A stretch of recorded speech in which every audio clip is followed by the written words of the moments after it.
पोकळे साहेब, मला एक सांगा, आज आपण अंबाजोगाई या ठिकाणी जाणार आहोत, तर त्याचं कारण काय नेमकं, आणि काल जी मारहाण झाली त्याच्याविषयी आपण काय म्हणता?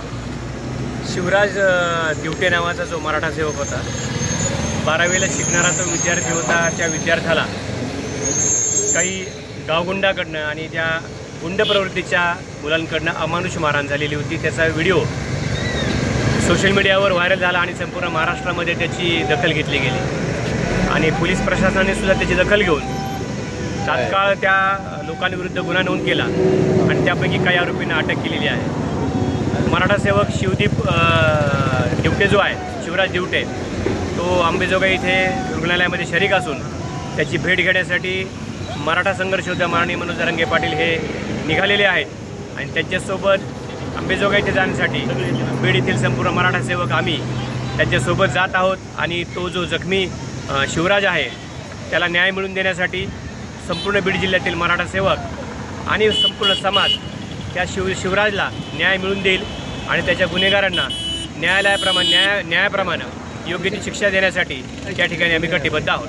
मला एक सांगा मस्के साहेब, संतोष देशमुख यांचा पार्ट 2 असं समाजामध्ये बोललं जातं, हे खरं आहे का? हा जो कालचा जो प्रकार आहे, शिवराज दिवटे हा एक 12वीमध्ये शिकणारा युवक आहे आणि त्याचे वडील हे मनोजदादा जरांगे पाटलाच्या आंदोलनामध्ये सक्रिय आहेत आणि त्याच्याच एक राग धरू शिवराज दिवटेवर तुम्ही पाहिलं असेल व्हिडिओच्या माध्यमातून, असे त्याच्याकडे 12 ते 13 व्हिडिओ आहेत, त्यातले फक्त 3 व्हायरल झालेले आहेत. येणाऱ्या काळामध्ये असे जर मराठा सेवकावर जर वेळोवेळी जर संकट येत असतील तर मराठा समाज देखील तसेच त्याचं उत्तर द्यायला तयार आहे. म्हणून आज संघर्ष योद्धा मनोजदादा जरांगे पाटील त्या कुटुंबाचं सांत्वन करण्यासाठी आणि त्या शिवराज दिवटेला भेटण्यासाठी अंबाजोगाई त्याच्या हॉस्पिटलला जाणार आहेत.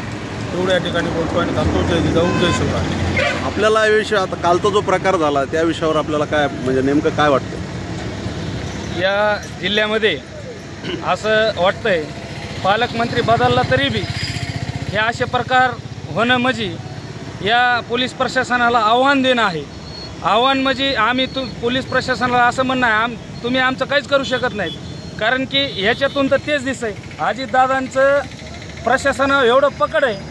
त्याच पद्धतीने या पकडचा पावर दाखवून या मराठा सेवकाला न्याय देण्यासाठी अजितदादांनी तात्काळ काय प्रशासनाला त्या आरोपींना फाशीची शिक्षा देणे होईल त्या पद्धतीने शिक्षा द्यावी हीच नम्र विनंती करतो. चला तर आपण बघूया. आता मनोज दादा जरांगे पाटील हे अंबाजोगाई येथे निघाले आहेत आणि त्या निमित्त आम्ही सगळे